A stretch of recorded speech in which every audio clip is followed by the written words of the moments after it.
जिंदगी के रंग हजार और तेरा प्यार दोनों इस तरह मिले कि बात बन गई। जिंदगी के रंग गीतों के संग प्रोग्राम में दोस्तों आपका स्वागत है।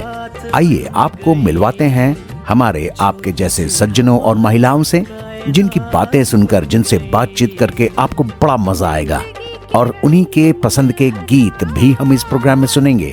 तो चलिए शुरू करते हैं इस प्रोग्राम को। नमस्कार श्रोताओं, आप सुन रहे हैं कार्यक्रम जिंदगी के रंग गीतों के संग और आज का रंग है सेवा का सफेद रंग। मैं आपका दोस्त आलोक कुमार हमेशा की तरह आपसे मुखातिब हूं। दोस्तों, आज हमारे साथ है एक ऐसी शख्सियत जो army officer, world record holder, author, international orator और सबसे बढ़कर एक सच्चे कर्मयोगी हैं। देश की सेवा करते हुए गंभीर रूप से घायल होने के बाद जब अधिकांश लोग रुक जाते हैं, तब इन्होंने जीवन को एक नई दिशा दी और आज ये हाशिए पर खड़े बच्चों और बेटियों के भविष्य को संवार रहे हैं।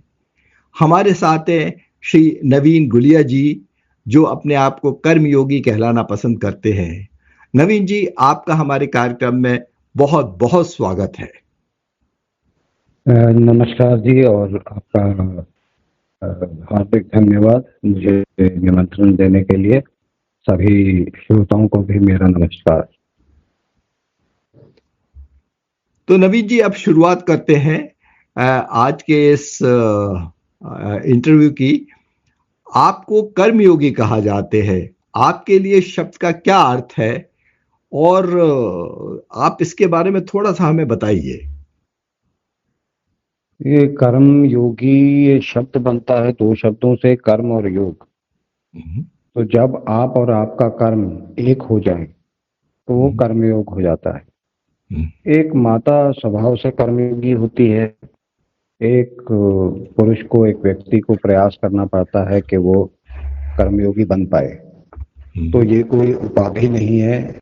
ये अगर सद कर्मयोगी होता तो वो उपाधि होती। कर्मयोगी मात्र एक जीवन शैली है जिसको कोई अपनाना, ये विकल्प चुन सकता है। तो मैंने वह विकल्प चुना है, और क्योंकि मुझे ये अपने लिए उचित लगता है। इसमें कोई, मैं किसी से बेहतर नहीं हो गया ऐसा करने से, ये मात्र मेरा विकल्प है। मतलब आपके हिसाब से ये एक जीवन शैली हो गई है आपकी, और ये तो बहुत बहुत सुंदर, मजा आ गया आपकी बात सुन के। आपने एक जगह कहा है कि if you can not think properly you can not perform properly. ये फिलॉसफी आपके जीवन में कैसे आई और इसके पीछे कोई कहानी है, कोई ट्रिगर है या कोई ऐसी बात है जिससे ये आपके पास आई? देखिए, मनुष्य की एक स्वाभाविक प्रवृत्ति होती है जी, किंतु यदि हम स्वाभाविक प्रवृत्ति से कार्य करें तो फिर हमारे में और एक पशु में अंतर नहीं रह जाएगा। तो स्वाभाविक प्रवृत्ति यह होती है कि अधिकतर लोग दूसरे का मजाक बना के या उसको नीचे खींचना चाहते हैं, और प्रत्येक व्यक्ति को स्वीकार्यता की आवश्यकता होती है जी, क्योंकि हम सामाजिक प्राणी हैं, हमें स्वीकार्यता चाहिए। जब मुझे वह स्वीकार्यता नहीं मिल रही थी तो मुझे यह समझ में आया कि किंचित मैं एक बेहतर, अधिक श्रेष्ठ व्यक्ति बन पाया तो मुझे वह स्वीकार्यता प्राप्त होगी। और इसके लिए मैंने फिर दार्शनिक रूप से सोचना आरंभ किया उस दिशा में। और फिर मेरे को, जो मेरा निचोड़ है मेरे अनुभवों का, मेरे समय का, जो इस जीवन में मैंने बिताया है, उसमें से यह समझ में आया कि यदि आप सोच नहीं सकते ठीक से, आपके मस्तिष्क में, विचार में जो चीज चल रही है अनुसार ही आप बोल पाएंगे और उसके अनुसार ही आप कर पाएंगे। उसमें जो ऑनेस्टी है, जो सत्य है, जो सच्चाई है, वो तभी दिखेगी यदि आपकी मानसिक सोच भी उसी के अनुसार चल रही है। तो आरंभ मानसिक सोच से होता है, कर्म में तो वो अपने आप उतर आता है जो आपके मन में चल रहा है। बहुत ही सुंदर बात कह दी आपने नवीन जी, कि सोच ही सबसे महत्वपूर्ण है और सबसे मूलभूत है। अगर सोच सही है तो आपके एक्शंस, आपके क्रियाकलाप वो भी सही हो जाएंगे। वाह, इतना अच्छा सुंदर संदेश आपने दे दिया हमें सुबह सुबह, और बहुत मजा आ गया आपकी बात सुन के कि सोच का मूल्य सबसे ज्यादा है। चलिए आगे चलते हैं। आपने आर्मी ज्वाइन करने का निर्णय क्यों लिया? उस समय देश और कर्तव्य को लेकर आपकी क्या सोच थी जब आपने ये सोचा था, या ऐसे किसी को देख के आपने सोचा कि मैं आर्मी ज्वाइन कर लूं, या उसके पीछे आपकी एक सोच थी?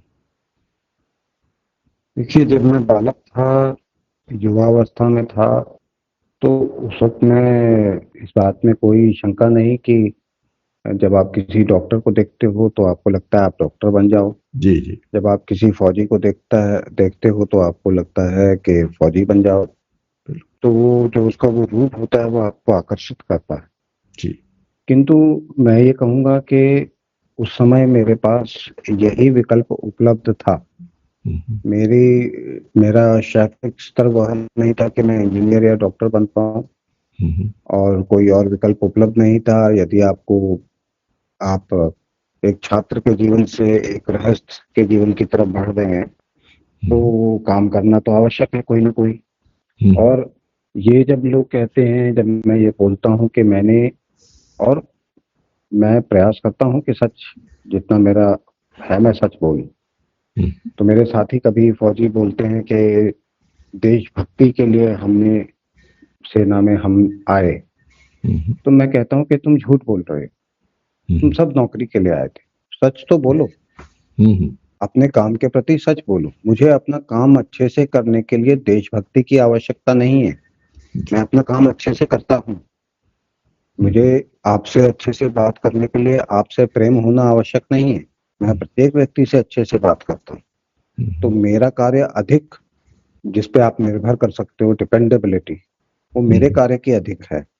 तो इसलिए मैं देशभक्ति की आवश्यकता नहीं पड़ेगी मुझे अपना काम अच्छे से करने के लिए। और मैंने अपना सैन्य जीवन ट्रेनिंग करी, उसमें भी मैंने आर्मी में इन्फेंट्री, और इन्फेंट्री में स्पेशल फोर्सेस, जिसको तब कमांडो कहा जाता था।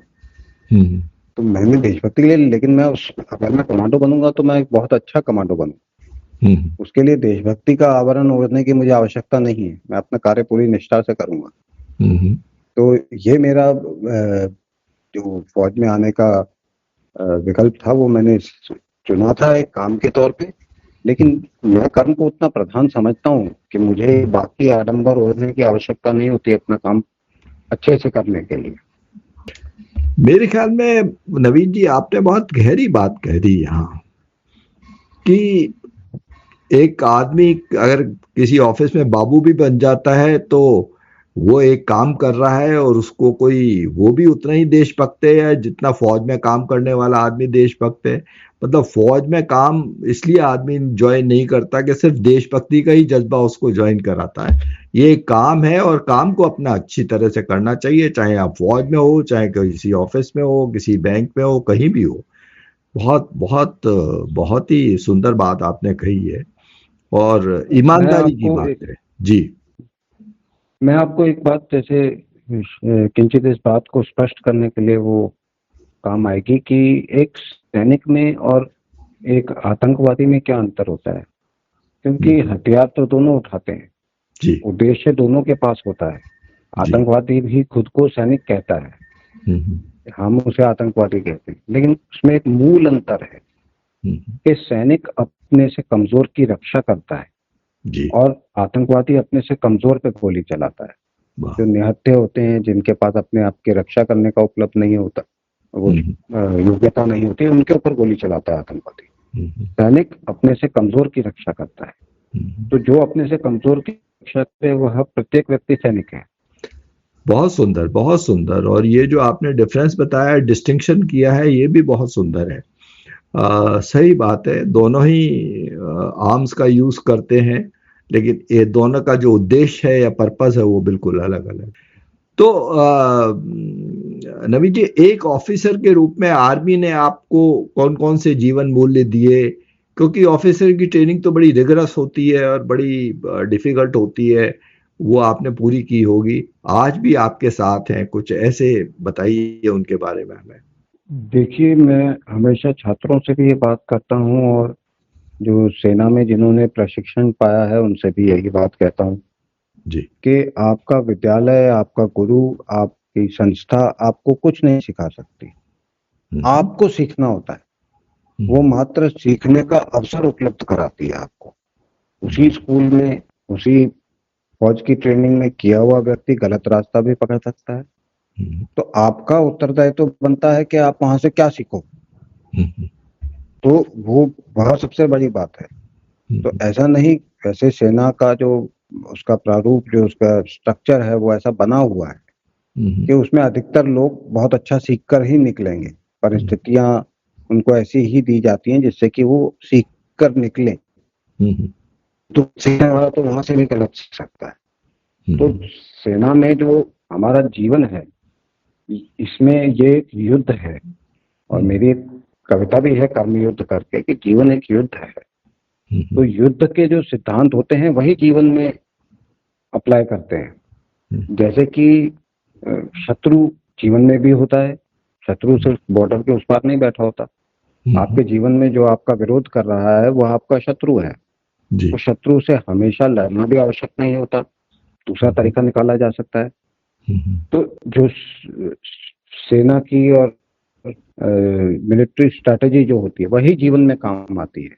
जी। तो उसमें बहुत इम्पोर्टेंट सिद्धांत सीखे हैं। जैसे दुनिया के बहुत सक्षम और सफल सेनापतियों में एक नाम आता है हैनिबल ऑफ कार्थेज का। जी। तो वो यह कहता था कि अपने शत्रु को वो कभी मत दो जो वह मांग रहा है। यदि आपका शत्रु अभी आपसे बहस मांग रहा है तो उससे बहस मत करो, क्योंकि वो तैयार होके आया। उसकी ऊर्जा, उसका मोटिवेशन इस वक्त पूरा तैयार है। तो वो अगर इस वक्त आपने उसको बहस दे दी तो वो बहस में आपको नहीं छोड़ेगा। और वैसे ही जब वो आपसे युद्ध मांग रहा है, इसका मतलब वो पूर्ण रूप से तैयार है, मोटिवेटेड है इस वक्त। तो उस वक्त उसको युद्ध मत दो। तो जीवन में आप किस चीज से टकराओगे ये आपको सोचना है। जीवन में एक चक्रव्यूह है महाभारत वाला, वो इतना सरल नहीं है कि सर दे के मारो आप किसी चीज में। उसको उसमें से निकलने का कब, कहाँ, क्या एक्शन लेना है, वो सब प्लानिंग करनी पड़ती है। और सेना का जो मूल सिद्धांत है वो ये है कि आप किसी एक योग्यता पर या एक विकल्प पर पूर्ण रूप से निर्भर कभी नहीं होते कि ये है मेरे पास। अगर आपके पास धन है तो शारीरिक योग्यता भी हासिल करो, बुद्धि की योग्यता भी हासिल करो, समाज में अपना स्थान भी बनाओ। मतलब एक चीज पे निर्भर मत रहो कभी भी। तो ज्यादातर लोग, अधिकतर लोग ट्रेनिंग करने के बाद भी और वैसे भी ये गलती कर जाते हैं कि एक ही चीज पर निर्भर हो जाते हैं पूर्ण रूप से। फिर जब वो चीज हट जाती है तो वो अपने आप को कहीं का नहीं पाते। तो ऐसे बहुत सारे मिलिट्री स्ट्रैटेजी से तो लाइफ के बहुत सारे लेसन निकलते हैं। लेकिन अगर किसी एक का नाम लेना होगा तो वो यह होगा कि भाई एक चीज पे निर्भर कभी मत करो। बहुत सुंदर। और मतलब आपको अपने ऑप्शंस हमारे सामने खुले रखने चाहिए और बुद्धि का उपयोग करना चाहिए, चाहे कैसी भी सिचुएशन हो। बिल्कुल सही बात है। ऑप्शन सारे आपके पास होने चाहिए, ये नहीं कि एक ही ऑप्शन को लेके आप चल दिए। बहुत सुंदर। आपके तर्कश में कितने तीर हैं, आपके तर्कश में कितने तीर हैं उतना ही अच्छा है। जी जी जी, बहुत सुंदर। तो नवीन भाई, अब यहाँ हम थोड़ा सा रुक जाते हैं और ये तर्कश और तीर वाली जो बात चली है इस पे रुक के एक गाने का आनंद लेते हैं। रुक जाना नहीं तू कहीं हार के, कांटों पे चल के मिलेंगे साए बहार के। रुक जाना नहीं तू कहीं हार के, कांटों पे चल के मिलेंगे साए बहार के। ओ राही, ओ राही, ओ राही, ओ राही, ओ राही, ओ राही, ओ राही, ओ राही। अब नवीन जी आगे बातचीत शुरू करते हैं। ड्यूटी के दौरान घायल होने और दोनों पैरों के मूवमेंट खोने के बाद में सबसे कठिन लड़ाई कौन सी थी, शरीर की या मन की? इसके बारे में कुछ बताइए। हालांकि ये बहुत डिफिकल्ट होता है, वो फेज आपका रहा होगा, लेकिन कुछ हमारे साथ शेयर करेंगे। देखिए, मैं कहता ये हूँ कि मैं पढ़ता कम हूँ, सीखता ज्यादा हूँ। जी। लोग सीखते पढ़ते तो हैं, सुनते हैं, किंतु सीखना होता है उसको इम्प्लीमेंट करना, कि क्या उसको वो जीवन में लागू कर पाते हैं, वो नहीं कर पाते। तो यह सोचना कि जैसे मेरे साथ ये परिस्थिति आई, मैं 21 वर्ष का था जी। और मुझे एक ऐसी चोट लगी, अगर यदि सामने वो एम्बुलेंस और डॉक्टर उपलब्ध नहीं होते तो मैं नहीं बचता। जी। किंतु इस परिस्थिति के लिए तो मैं तैयार था पहले से। एक तो स्वाभाविक रूप से किसी भी व्यक्ति को यह पता है, नहीं पता है तो वो आंखें बंद करके जी रहा है कि आपके साथ कोई भी ऐसा हादसा, कोई बड़ी घटना, दुर्घटना हो सकती है किसी भी समय, तो उसका सामना करना पड़ सकता है। उसके लिए आपको तैयार रहना चाहिए। तो एग्जाम में नंबर कितने आएंगे ये इस बात पे निर्भर करता है कि पढ़ाई कितनी करी है, तैयारी कितनी करी। जी। तो मेरी तैयारी तो पहले से थी। मैं सेना में जाने का विकल्प चुना, उसमें पैदल सेना में, पैदल सेना में कमांडोज में। तो भाई मैं तो चुनौतियों के लिए अपने अपने रूप से तैयार था, मानसिक रूप से। जी। जी। अब जीवन का सिद्धांत और युद्ध का सिद्धांत यह है कि जहां से आप सोचते हो कि मेरे को कठिनाई यहां से आएगी, आपको वहां से कठिनाई नहीं आएगी, कहीं और से आएगी। शत्रु वहां से नहीं आएगा जहां से आप उसकी आशा रख रहे हैं कि वो यहाँ से आ सकता है, वो तो कहीं और से आएगा। तो मेरा शत्रु बॉर्डर के उस पार से नहीं आया, जीवन में से आया, किंतु वो उसका सामना से करना है, वो मेरे हाथ में। क्योंकि मैं हमेशा से श्रम, मेहनत, व्यायाम, जो एक्सरसाइजिंग, रनिंग में बहुत अधिक करता था, स्पोर्ट्स वगैरह में, सब चीज में। जी। जी। तो मेरे को फिजिकल कठिनाई तो कठिनाई लगती नहीं है, वो तो मुझे एक चुनौती लगती है, एक फुटबॉल के गेम की तरह लगती है कि अब ये आई है तो इसका सामना कैसे करना है। तो मुझे वास्तव में फिजिकली उसमें ज्यादा कष्ट पड़ा हो या ना पड़ा हो, उतना मुझे, मतलब मेरी चोट का अनुभव मेरे जीवन का मुख्य अनुभव नहीं है और होना भी नहीं चाहिए। उसके पहले आगे जीवन में क्या चल रहा है सिद्धांत, जीवन को आप पूर्ण रूप से सुरक्षित रखेंगे तो भी मरेंगे, और तो वो तो होना है। तो मुख्य जीवन में जो आपकी दिशा है, तो इतना था कि भाई मैं वहां युद्ध में देश की सेवा करना चाह रहा था, किंतु वह अवसर मुझे नहीं मिला। तो मैंने ये समझा कि मेरा युद्ध कहीं और है, मेरा युद्ध कहीं और है। तो मुझे अंदर समाज में पहुंचा दिया गया कि एक समाज के अंदर जो युद्ध लड़ना है उसमें बहुत सैनिकों की आवश्यकता है। फौज की भर्ती तो एक बार आप अगर झूठी अफवाह भी उड़ा दो कि भर्ती चल रही है तो 5 लाख जवान आ जाएंगे भर्ती होने के लिए। किंतु समाज में जो लड़ाई लड़ी जानी है अपने से एक बेहतर समाज का निर्माण करने के लिए, उसके लिए 2 भी नहीं आएंगे। यह युद्ध अधिक कठिन है। तो स्पेशल फोर्सेस या कमांडो का काम क्या होता है कि उसे वो काम दिया जाता है जो किसी और को नहीं दिया जा सकता, जो कोई और नहीं कर पाएगा। तो शायद ये मेरा स्पेशल मिशन था कि भाई मेरे को वहां से उठा के यहाँ डाला कि इसका सामना करो, इसको सीखो और समझो और इसमें कुछ करके दिखाओ। तो इसलिए मैंने उसको उसी रूप में देखा। तो मैंने उसको किसी कष्ट के रूप में या कोई एक टर्निंग पॉइंट के रूप में, अभी टर्निंग पॉइंट बहुत लोग बोलते हैं कि टर्निंग पॉइंट, ऐसी कौन सी सोच थी जिसने आपकी मदद करी। मैं वही कहता हूँ कि भाई जो पढ़ाई करी है उसके अनुसार ही तो एग्जाम में नंबर तो गया, एग्जाम के टाइम में थोड़ी आएगी सोच।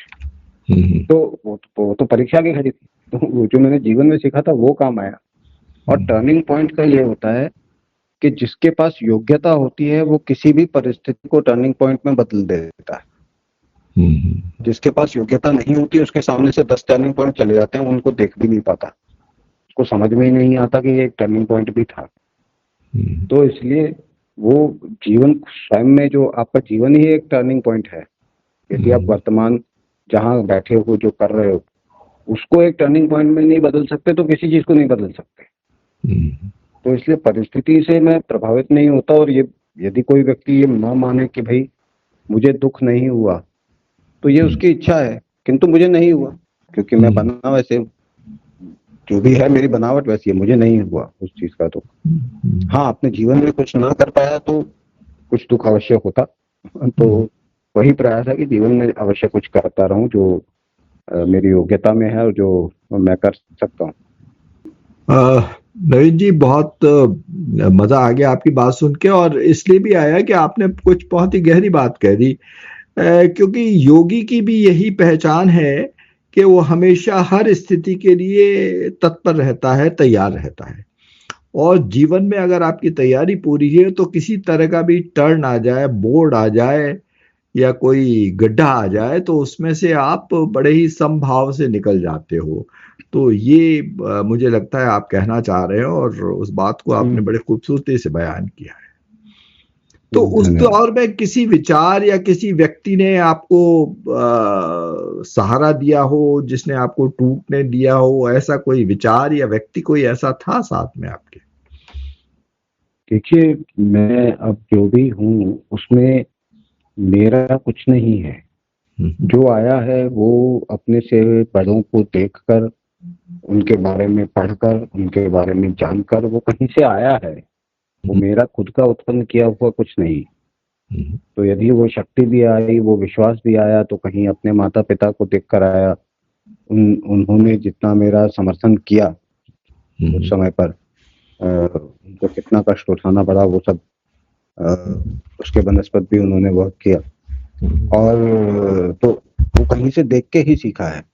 किंतु फिर ये बात है कि सरलता के लिए अधिकतर लोग सोचते हैं कि कोई एक सोच या कोई एक व्यक्ति आपको प्रेरित कर सकता है। ऐसी बात है तो भगत सिंह को किसने प्रेरित किया था?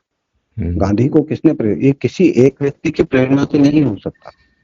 यह संपूर्ण रूप में कि आप जो पढ़ रहे हो, जो देख रहे हो, जिनके बारे में अध्ययन कर रहे हो, उनसे सबसे आप सीख रहे हो, तभी वह संभव होता है। कोई एक बात आपको इतना प्रेरित नहीं कर सकती, ना कोई एक व्यक्ति आपको ऐसा प्रेरित कर सकता। हाँ, मेरा जो स्वभाव है उसमें मेरे बड़ों का और सबका योगदान रहा है। उसको अगर उन्होंने मुझे 1 रुपया दिया तो मैंने उसका 1.25 बनाने की कोशिश करी है, बस इतना ही है। लेकिन वो 1 रुपया तो मुझे पीछे से ही मिला था जी। तो उसका मैं कोई श्रेय अपने सर नहीं बांधूंगा। नहीं, ये बात सही है कि जो आपका आज का व्यक्तित्व है वो आपके माता पिता, आपके गुरुजन, उन सब के समग्र प्रभावों का एक तरह से मूर्त रूप होता है। उसमें हर तरह के इनपुट्स आते हैं, ये कहना। तो इसी सुंदर सोच के साथ में हम यहाँ एक गाने के लिए रुक जाते हैं नवीन जी, और एक गाने का आनंद लेते हैं।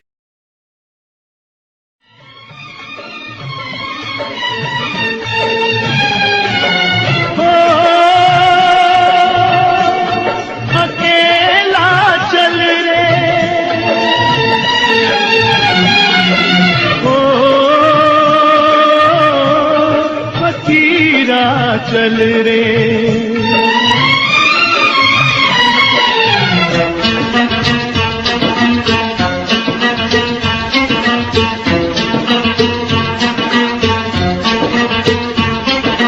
ओ सुन के तेरी पुकार, सुन के तेरी पुकार, संग चलने को तेरे कोई हो ना हो तैयार। हिम्मत ना हार, चल चला चल, अकेला चल चला चल, अकेला चल चला चल, फकीरा चल चला चल। ओ सुन के तेरी पुकार, सुन के तेरी पुकार, संग चलने को तेरे कोई हो ना हो तैयार। हिम्मत ना हार, चल चला चल, अकेला चल चला चल, अकेला चल चला चल, फकीरा चल चला चल। अब नवीन जी, हम बातचीत का थोड़ा सा रुख बदलते हैं।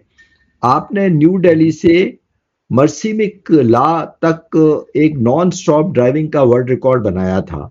तो ये साहसिक विचार कब आया, कैसे आया, और कब ये सब कैसे हुआ? कैसे आपने ये सब प्लानिंग की? देखिए, मैं अपने जो पुराने सिद्धांत हैं, जो समय के अनुसार टेस्टेड हैं, जैसे कि छात्र जीवन में आप सीखने का प्रयास करो जी, उस समय पॉलिटिक्स करने की कोशिश मत करो जी। वैसे ही जब आप जीवन में आते हो तो फिर आपको कुछ कमाना है, कुछ करना है, कुछ करके दिखाना है। तो उसमें एक रिकॉर्ड बनाया कि भाई मैं यह बोलता तो हूँ कि हम किसी भी उद्देश्य को प्राप्त कर सकते हैं यदि उसकी दिशा में कार्य करें। किंतु क्या हम इसे प्रमाणित कर सकते हैं? हम्म, क्या हम इसे करके भी दिखा सकते हैं?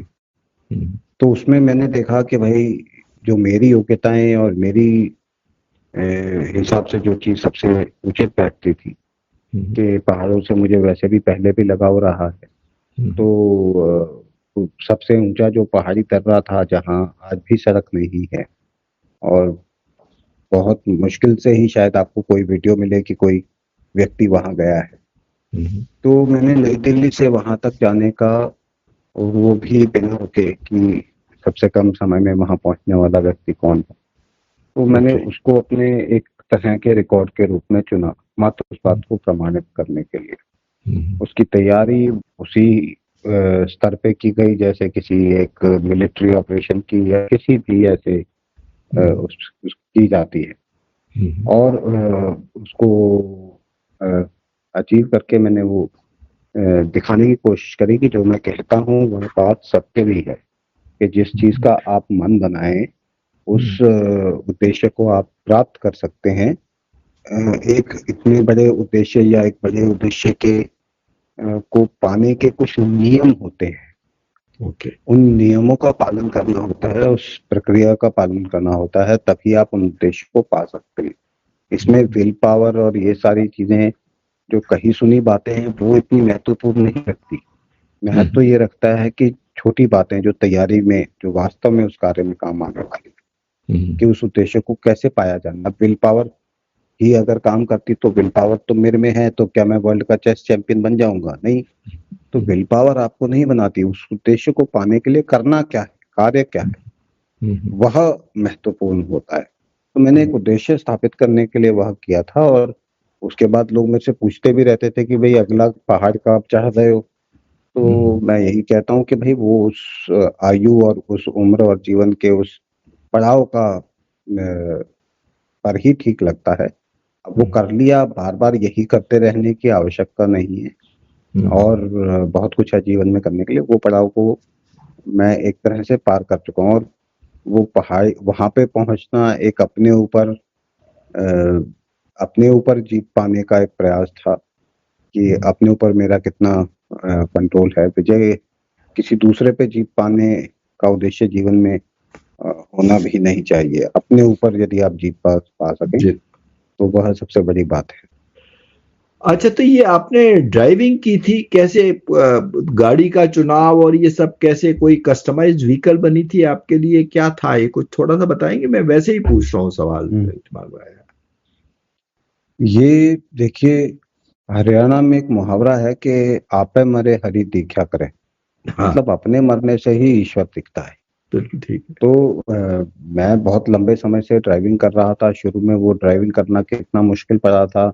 इंडिया में कोई भी ऐसा हाथ से चलाने वाला, कंट्रोल बनाने वाला कोई व्यक्ति उस वक्त नहीं था जब मैंने चलाना शुरू किया, 1996 के आसपास। ओके। तो उसके बाद मैं कितनी जगह भटका, घूमा, उसको बनाने में कितना समय लगा, और एक पुरानी सी सेकंड हैंड मारुति 800 लेकर मैं पूरे देश में घूमता था। अच्छा। तो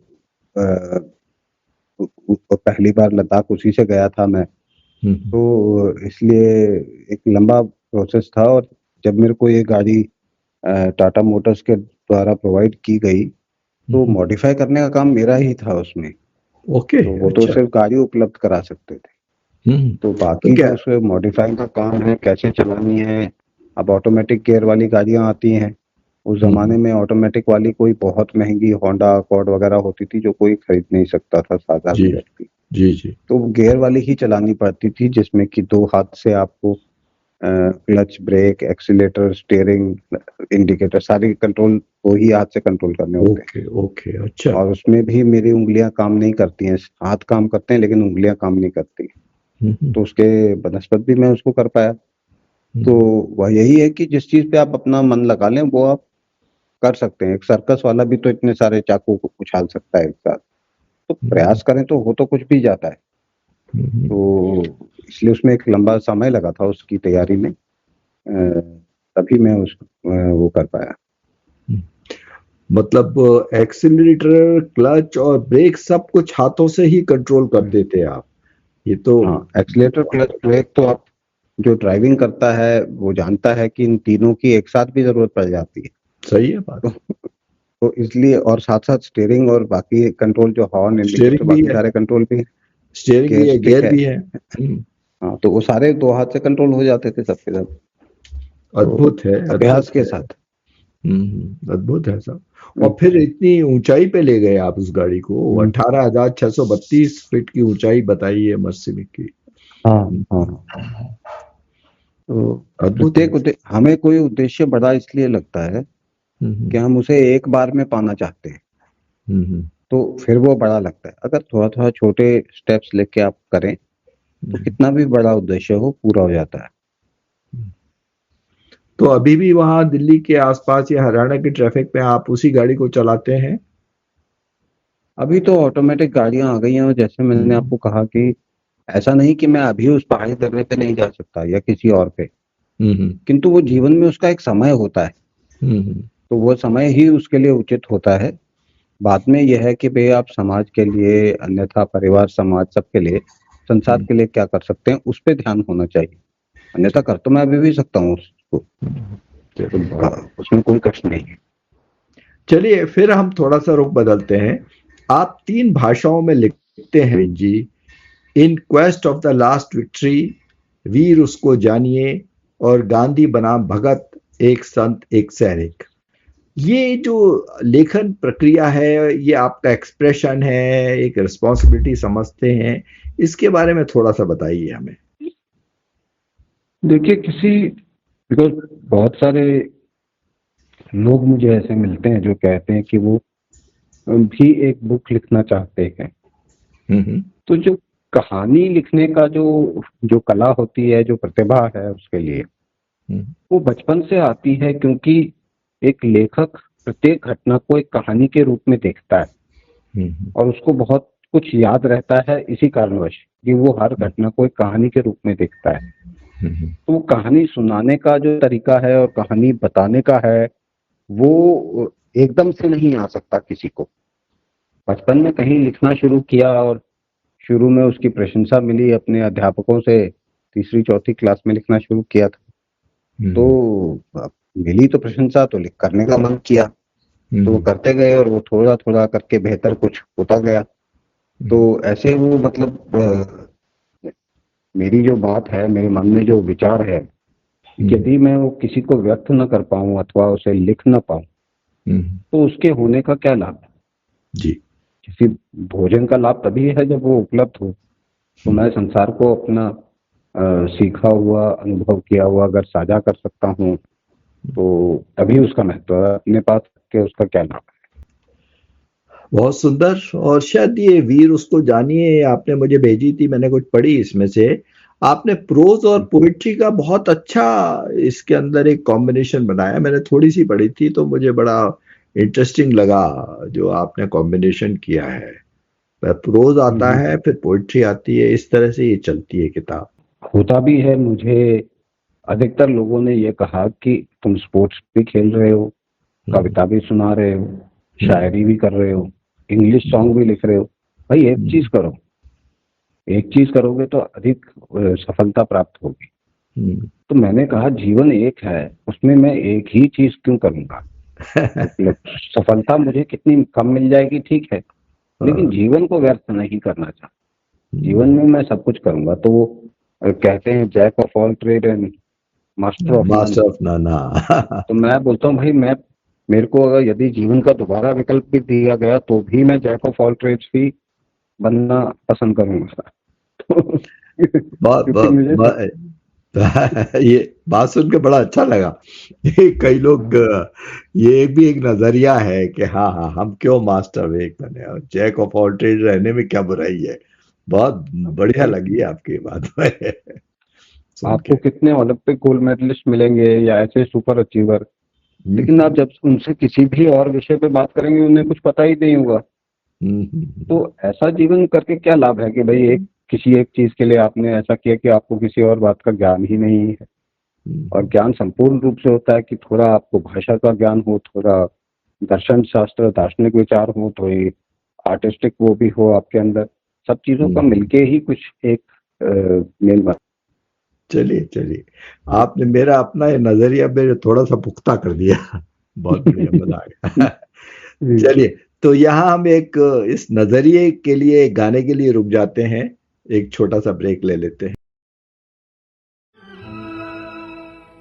वो कौन सी मुश्किल है जो ना हो सके आसान, वो कौन सी मुश्किल है जो ना हो सके आसान। हिम्मत है तेरे साथ, हिम्मत है तेरे साथ, तो फिर साथ है भगवान। वो कौन सी मुश्किल है जो ना हो सके आसान, वो कौन सी मुश्किल है।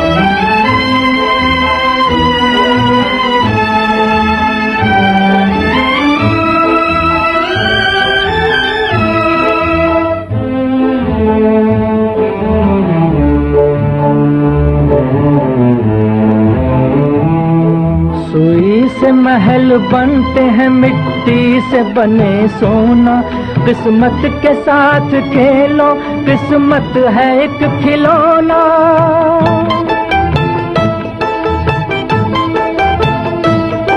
सुई से महल बनते हैं, मिट्टी से बने सोना। किस्मत के साथ खेलो, किस्मत है एक खिलौना। मेहनत ही तेरी इज्जत, मेहनत ही तेरी शान। मेहनत ही तेरी इज्जत, मेहनत ही तेरी शान। वो कौन सी मुश्किल है जो न हो सके आसान, वो कौन सी मुश्किल है।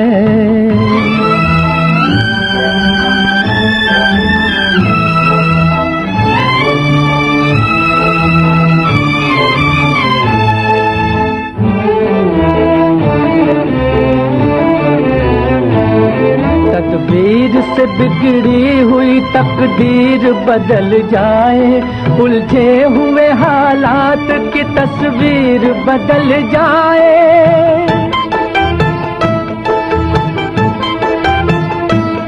तकदीर से बिगड़ी हुई तकदीर बदल जाए, उलझे हुए हालात की तस्वीर बदल जाए। ये हाथ की लकीर बदल सकता है इंसान, ये हाथ की लकीर बदल सकता है इंसान। वो कौन सी मुश्किल है जो ना हो सके आसान, वो कौन सी मुश्किल है।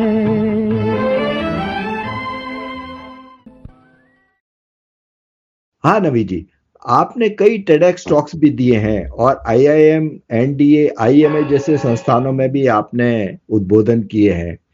तो आज का युवा आपसे सबसे ज्यादा क्या पूछता है, क्या सवाल होते हैं इन यंगस्टर्स के आपसे ज्यादातर? देखिए, आजकल के यंगस्टर्स बहुत सारी चीजों से भ्रमित हो जाते हैं। ये आज की चुनौती है, उनके समक्ष ये चुनौती है। और ये हमारे पास अभाव था ऐसी चीजों का जो हमें डिस्ट्रैक्ट कर सके जी। वो परिस्थिति अधिक आसान थी, अधिक सरल थी। जब आपके पास इतनी चीजें आपको डिस्ट्रैक्ट करने के लिए, ध्यान भटकाने के लिए उपलब्ध हों और फिर भी आप ध्यान रख पाए, ये चुनौती उनके समक्ष है, हमारे समक्ष नहीं थी। तो उसमें उनको किस बात पे ध्यान देना है। अब जैसे अधिकतर लोग वो मूवी से या पिक्चरों से या ऐसी कहानियों से प्रेरणा पाते हैं, तो मैं कहता हूँ कि वो मूवी तो वो दिखाई जाती है जो लोग देखना चाहते हैं, वह वास्तव ज्ञान नहीं है। पॉलिटिशियन वो करते हैं जो लोग चाहते हैं, पॉलिटिशियन अपनी मर्जी नहीं करते। लीडर वह व्यक्ति होता है जो लोगों को बताता है कि तुम गलत हो। पॉलिटिशियन को गलत बताना, पुलिस को गलत बताना, किसी को गलत, मीडिया को गलत बताना, ये तो बहुत सरल काम है। वास्तविक नेता वो है, लीड से आता है कि जो आगे रास्ता आपको दिखाए, पहले वाले रास्ते पे चले वो नेता थोड़ी है। तो यह पता होना चाहिए कि गांधी एक लीडर था, क्योंकि लोग दूसरा रास्ता अपनाना चाहते थे, उसने लोगों से कहा नहीं ऐसा मत करो, ये करो। उसने लोगों का साथ नहीं दिया उनकी बात में, तो उसको आप लीडर कह सकते। तो सोचना बहुत आसान है कि लीडर बनना है मुझे भी, लेकिन ये सोच लेना, क्योंकि पॉलिटिशियन नेता नहीं होता, लीडर नहीं होता, पॉलिटिशियन रिप्रेजेंटेटिव होता है, वह समाज का प्रतिबिंब होता है। तो नेता बनने की रिक्वायरमेंट और है, इच्छा सब युवाओं में होती है इस बात को करने की। तो जब आप रास्ता दिखाने योग्य बन सको तब आप लीडर कहलाते हो। तो ऐसा कोई एक विशेष प्रश्न नहीं होता।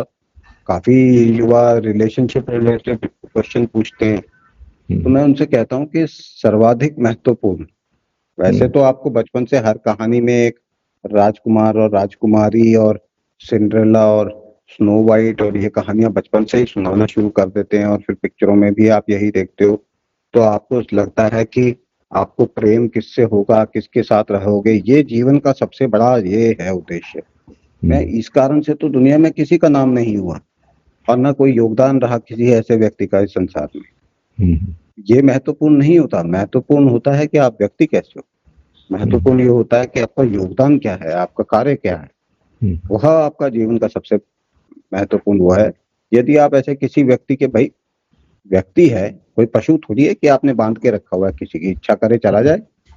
भाई गौतम बुद्ध भी चले गए थे, उनकी इच्छा करी तो भाई वो तो आप किसी को बांध के थोड़ी रख सकते हो। वो आपका महत्वपूर्ण, जीवन में महत्वपूर्ण कैसे हो सकता है? जीवन में महत्वपूर्ण है आपका कर्म, जिसके आधार पर आपके साथ लोग जुड़ेंगे।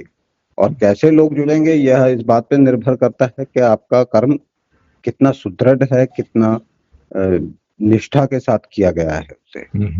तो वह जीवन में सर्वाधिक महत्वपूर्ण है। नहीं, बहुत सुंदर। और ये जो पॉलिटिशियंस और लीडर का आपने डिस्टिंक्शन किया है, मेरे ख्याल में बहुत ही गहरा है और बहुत ही सटीक है, ये कहना चाहूंगा मैं आपको। साथ सुन के बड़ा अच्छा लगा। अब यहाँ हम अब एक बहुत ही आपके इम्पोर्टेंट मिशन की तरफ आ रहे हैं, लेकिन उस पे जाने से पहले हम एक गाने का छोटा सा ब्रेक ले लेते हैं और फिर उसके बारे में चर्चा करते हैं।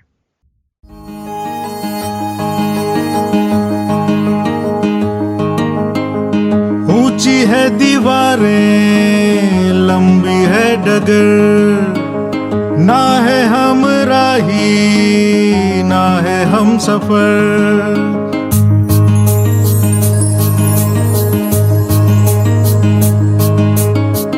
ऊंची है दीवारें, लंबी है डगर, ना है हम राही ना है हम सफर।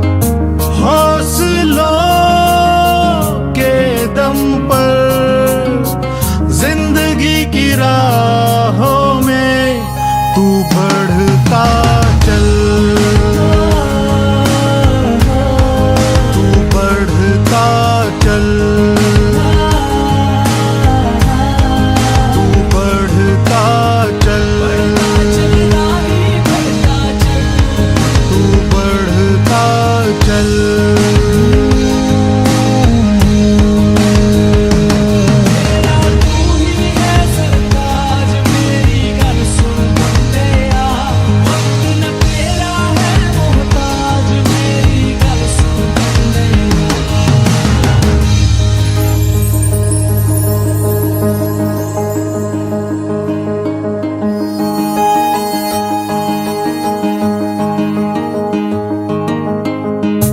काले नकाब में है मुश्किलें ये जितनी भी, आईना जुनून का इनको दिखाना है। कालिख बिछी है जो मंजिलों की राहों में, कदमों से अपने अब इनको मिटाना है। पिंजरे को तोड़कर पंख खोल कर भर ले एक उड़ान, जिंदा उम्मीदों का लेकर जैसे राह तू बढ़ता चल,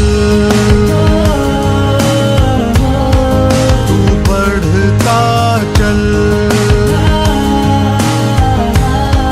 तू बढ़ता चल, तू बढ़ता चल।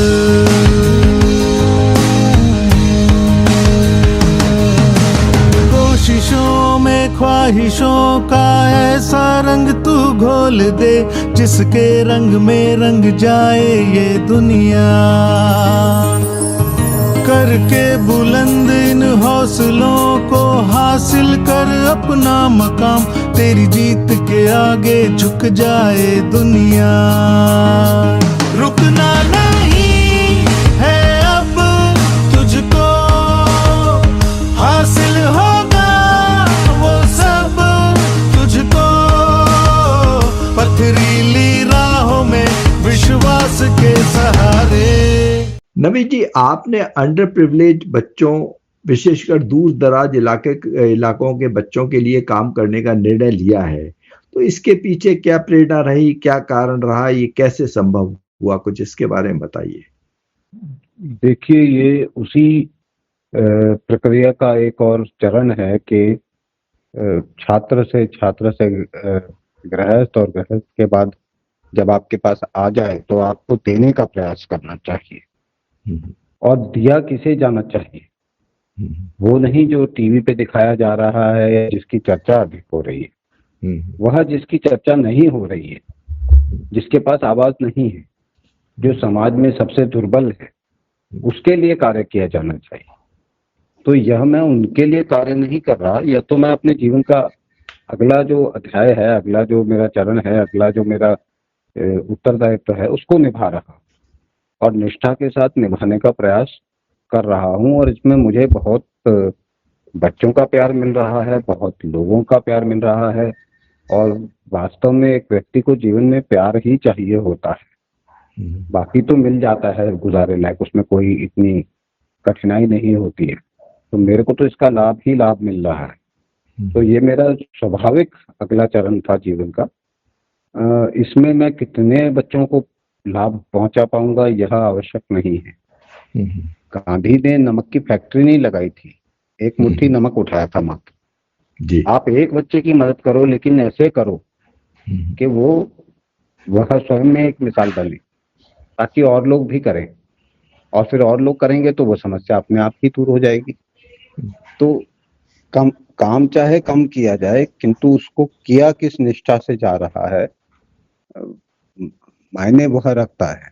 तो मेरा भी प्रयास यही है कि ये मैं कर पाऊं। दुनिया को बदलने का मेरा उद्देश्य नहीं है, ना मेरे को वो उत्तरदायित्व किसी ने दिया है, लेकिन अपना काम, अपने बच्चे, उनके सामने में अच्छाई में विश्वास, अच्छे में विश्वास, ये मैं उनको दे पाऊं, ये सबसे बड़ा जो मेरा उत्तरदायित्व है वह यह है। और मैं अपने आप को जीवन का संसार का सबसे सौभाग्यशाली व्यक्ति समझता हूँ कि मुझे ये सब करने का अवसर जो है वो मिल रहा है, और उसमें सफलता भी मिल रही है। चलिए, तो शिक्षा को ही आपने एम्पावरमेंट का माध्यम माना है, तो अभी इस समय आपके इसमें आश्रम में कितने बच्चे हैं, किस तरह से ये है, इसके बारे में कुछ बताएंगे? देखिए, जो बच्चे रहते हैं यहाँ पे उनकी संख्या कम है, वो 11 या 12 बच्चे ही हैं जो मेरे पास रहते हैं, उसमें विकलांग भी हैं, दूसरे भी हैं। अच्छा। परिस्थिति के कारण जिनको उस बात की आवश्यकता थी कि उनको रहने के लिए स्थान चाहिए था, किंतु जैसे जो गरीब बच्चे हैं, जो झुग्गी झोपड़ी में रहने वाले बच्चे हैं, जो ईंट के भट्टों में लेबर काम करते हैं, उनके बच्चे हैं, अच्छा, उनको आपको उनके परिवार से अलग करके कहीं और रखना यह उचित नहीं। उनकी सहायता वहीं की जाए, उनको शिक्षा की वो दिया जाए, अवसर प्रदान किया जाए, तो वो मेरे पास आते हैं दिन में, और जो उनको अच्छा हम सिखा पाते हैं वह हम सिखाते हैं। और यही प्रयास है। और शिक्षा का, जैसे आपने कहा कि भाई शिक्षा को मैंने अपना मूल वो माना है, और शिक्षा में भी किस बात की शिक्षा, और शिक्षा पे तर्क, क्योंकि मैंने बता दिया, बच्चों ने मान लिया, बच्चे भोले होते हैं, वो मान लेंगे आपकी बताई हुई बात, किंतु उनको तर्क करने की योग्यता देना, ताकि वो तर्क के आधार पर ये निर्णय कर सकें कि जो हमें बताया जा रहा है उसमें से कितना सही है और कितना नहीं। मैं उनको ये नहीं कहूंगा कि गांधी एक महान व्यक्ति था या भगत सिंह एक महान व्यक्ति था, मैं उनको बताऊंगा कि गांधी ने क्या किया और भगत सिंह ने क्या किया, अब और उनका आचरण क्या था। अब उसके आधार पे मैं उन पे छोड़ूंगा कि तुम बताओ तुम्हारा विचार क्या है। ये सुनने के बाद तो तर्क करना हम पहले से बच्चे को सिखा देते हैं कि इसका अर्थ ये है, तो वो उसमें तर्क करने की योग्यता समाप्त हो जाती है। जी। हमें मात्र उसको फैक्ट्स, फिगर्स, स्टोरी वो उसके सामने रखो और उससे पूछो कि इसको सुन के तुम्हें क्या लग रहा है, ताकि वो तर्क करे। तो ये तर्क करने की योग्यता, समझने की योग्यता, अच्छाई में विश्वास, यह मूल जो है मेरे, जो मैं बच्चों को देना चाहता हूँ। और अपनी ज्यादा मैं उनको देता हूँ अपने आचरण के द्वारा। यदि मेरे आचरण में दोष है और मैं उनको सिखा रहा हूँ तो कोई मतलब नहीं। जी। यदि मेरे आचरण में है तो वो स्वयं उस बात को ग्रहित कर लेंगे। बिल्कुल सही बात है। तो चलिए आप थोड़ा सा ये बताइए कि इतना बड़ा मिशन है, और मैं दो क्वेश्चंस को जोड़ के पूछना चाहता हूँ कि इतना बड़ा मिशन है, इसके लिए रिसोर्सेज कैसे जुड़ते हैं, इंडिविजुअल्स, इंस्टीट्यूशंस या वॉलंटियर्स आपके साथ हैं, और अगर कोई श्रोता या कोई और व्यक्ति मदद करना चाहे, आपके इस मिशन से जुड़ना चाहे, तो प्रैक्टिकली किस तरह से जुड़ सकता है? देखिए, मेरा प्रत्येक व्यक्ति का कार्य किसी न किसी सिद्धांत पे स्थापित होता है। जी। मेरा सिद्धांत यह है कि यदि मैं निष्ठा से कार्य करूं, इस संसार में निष्ठा से कार्य करने वालों की संख्या इस वक्त, इस समय पर बहुत कम है। इस फील्ड में कंपटीशन बहुत कम है। तो यदि आप निष्ठा से कार्य करना चाहते हैं तो बहुत से लोग हैं जो निष्ठा और सच्चाई से काम करने वाले का साथ देना चाहते हैं। ऐसे बहुत लोग हैं, लेकिन उनको ऐसे लोग मिलते नहीं। मिलते। तो मैं युवाओं को या अन्य लोगों को भी यही संदेश दूंगा कि निष्ठा के साथ कार्य करो, तो बहुत आपको सफलता मिलेगी उसमें। और उसमें यह है कि आवश्यकता जो पड़ती है किसी बच्चे की, किसी को कृत्रिम अंग लगाने की आवश्यकता है, या व्हीलचेयर की आवश्यकता है, या एजुकेशन की, किसी भी चीज की, वो हो जाती है। और आगे जो आएगी वो भी हो जाएगी। और जैसे आपके श्रोता हैं, वो यदि उनमें से कोई भी जुड़ना चाहे तो वह मेरे नाम को सर्च करेगा इंटरनेट पे तो भी आ जाएगा, नवीन गुलिया सर्च करेगा तो भी, और कर्मयोगी.com लिखेंगे तो भी आ जाएगा, कर्मयोगी.com, तो उससे भी आ जाएगा। तो वो मेरे से संपर्क कर सकते हैं। और उनको कैसे योगदान देना है, योगदान मात्र धन में नहीं होता। जो व्यक्ति अपना विश्वास जताता है, मेरी प्रशंसा करता है, मेरा विश्वास बढ़ता है, मेरे कार्य की प्रशंसा करता है, अपना प्यार दिखाता है, वो भी हमारी हिम्मत बढ़ाता है। और बहुत सर्वाधिक कार्य तो वो काम तो वो आता है। और उसके बाद कोई धन से देना चाहता है, कोई फिजिकली काम करना चाहता है, वह उस व्यक्ति के ऊपर है कि वो अपनी सुविधा अनुसार उसमें अपना योगदान दे सकता है, जोड़ सकता है। तो बाकी मेरा संपर्क, अगर यदि आप मेरा टेलीफोन नंबर बताना चाहें तो वो भी बता सकते हैं। यदि ईमेल एड्रेस देना है तो वो भी naveengulia@gmail.com सीधा सा है। तो संपर्क करना मुझे कठिन नहीं है। जी बिल्कुल। नहीं, वो हम अपने उसमें दे देंगे। अच्छा, अब थोड़ा सा नवीन जी दूसरी तरफ आते हैं। आपको president award doctor APJ Abdul Kalam sahab ने दिया था, और KBC कर्मवीर पुरस्कार जैसे सम्मान भी मिले हैं। इन पलों का आपके जीवन पे क्या प्रभाव पड़ा, इसके बारे में थोड़ा सा बताइए हमें। देखिए, मैंने इनमें से किसी भी पुरस्कार के लिए अपना नामांकन करा या करवाया नहीं था कभी भी। अच्छा। स्वभाव से मुझे बुलाया गया। और यह कर्म की, जो कर्मयोग जिससे हमारी चर्चा शुरू हुई थी, उसका महत्व यही है। जो कर्मण्येवाधिकारस्ते कहते हैं और लोग उसका अनुवाद करते हैं। मैंने तो उसका अनुवाद मेरे अनुसार उचित कभी नहीं सुना। कर्म करो फल की इच्छा मत करो का संस्कृत होता है, कर्म करो फल से चिंता मा करो। कर्मण्येवाधिकारस्ते नहीं होता, कर्मण्येवाधिकारस्ते होता है कर्मणि एव अधिकारस्ते। काम ही अधिकार है तुम्हारा, तुम्हें करना है करो, नहीं करना मत करो। काम नहीं करना कहीं गुनाह नहीं है, लेकिन अधिकार सिर्फ कर्म है, फल अधिकार क्षेत्र में नहीं आता। और माँ कर्म फल हेतुर्भू, काम के फल को भोगने के लिए मत जियो। और इस सत्य को जानने के बाद आपकी आसक्ति कार्य में से हट जाए, कर्म में से हट जाए, ऐसा नहीं होना चाहिए।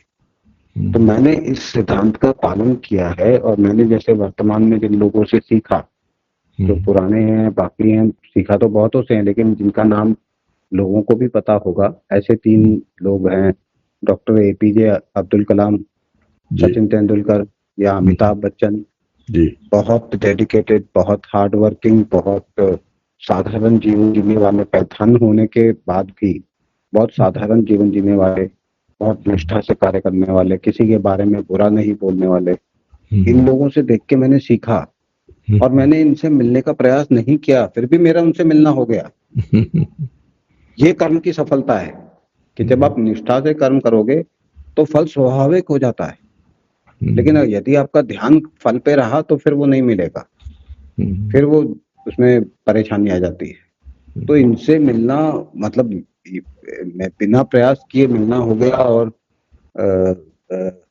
इनसे सीखा था उन्हीं से। तो कहीं ये जब आपको इस तरह की स्वीकार्यता मिलती है तो आपको यह निष्कर्ष तो मिल ही जाता है कि किंचित आप सही जा रहे हो, वह विश्वास आपका और बढ़ जाता है। तो वह उसका रोल है। अन्यथा मैं स्वयं में पुरस्कार को, अभी मेरे को ये सारे पुरस्कार मिले होते, लेकिन मुझे बात करने की तमीज नहीं होती, मेरा शिष्टाचार का मैं पालन नहीं करता, तो आप मेरे से बात थोड़ी करते हैं जी। आप वास्तव में बात तो मेरे कर्म के आधार पर ही कर रहे हो मुझसे। तो वो कर्म प्रधान है, बाकी तो मिलता रहता है, मतलब बाय प्रोडक्ट्स होते हैं जो साथ साथ चलते रहते हैं, और कर्म पे ध्यान होता है तो उनकी इतनी चिंता भी नहीं होती। बहुत खूबसूरती से बता दिया नवीन भाई आपने कि जो कुछ मिला है आपको, आपने आपके कर्म की वजह से, आपके काम की वजह से और निष्ठा की वजह से मिला है, और बाकी सब तो उसके साथ आते हैं। चलिए अब हम करीब करीब आखिरी पायदान पर आ गए हैं नवीन भाई, और मैं तो बस आपसे एक ही प्रश्न अंत में पूछना चाहता हूं कि आने वाले 5-10 वर्षों में आपका सपना क्या है, कर्मयोगी मिशन को कहां तक ले जाना चाहते हैं, और हमारे श्रोताओं को कोई संदेश देना चाहते हैं तो वो अवश्य दीजिए। मैं तो मात्र जो कर्म कर रहा हूँ अपने जीवन रहते और योग्यता रहते तो मैं यही करता रहूंगा। मेरा कोई और ऐसा उद्देश्य नहीं है तो कि भाई प्रधानमंत्री बनना है या मुख्यमंत्री, मेरा कोई और ऐसा उद्देश्य है नहीं। तो मैं तो जो कार्य कर रहा हूँ मैं उसी के लिए बना हूँ और वही कार्य करता रहूंगा। आगे और अच्छा करने की कोशिश करूंगा, इतना ही वो है अंतर है। और संदेश जहाँ तक देने की बात है तो वो तो मात्र यह है कि मैं अपना विचार रख सकता हूँ कि मेरे जीवन का जो अनुभव है और संसार में देखने के बाद भी आप इस निष्कर्ष पर पहुंच सकते हैं कि अपने लिए कमा के आज तक कोई भी व्यक्ति प्रसन्न नहीं हुआ अपने लिए कमा के, लेकिन जिस व्यक्ति ने देना शुरू किया वह उसी वक्त से प्रसन्न हो गया जिस वक्त उसने देना शुरू किया। और यदि आप पैसा नहीं दे सकते कोई दिक्कत नहीं है, प्यार तो दो, प्रशंसा तो दो, उसको अंडरस्टैंडिंग तो दो, संवेदना तो दो अपनी कम से कम। वह सबसे बड़ा दान तो वो है कि जहां हम दूसरों की सिर्फ मात्र आलोचना करते हैं और अपनी संवेदना, अपना स्नेह, अपना प्रेम उनको नहीं देते। उतना तो हम दे सकते हैं, उसका क्या खर्चा है, वहां से आरंभ करो। तो यदि आपको प्रसन्न होना है तो दूसरों को देना शुरू करो, आपको प्रसन्नता अपने आप मिल जाएगी। बहुत सुंदर, बहुत सुंदर। तो श्रोताओं, श्री नवीन जी, आपकी यात्रा हमें सिखाती है कि जीवन की सबसे बड़ी जीत हालात पर नहीं बल्कि सोच पर निर्भर करती है।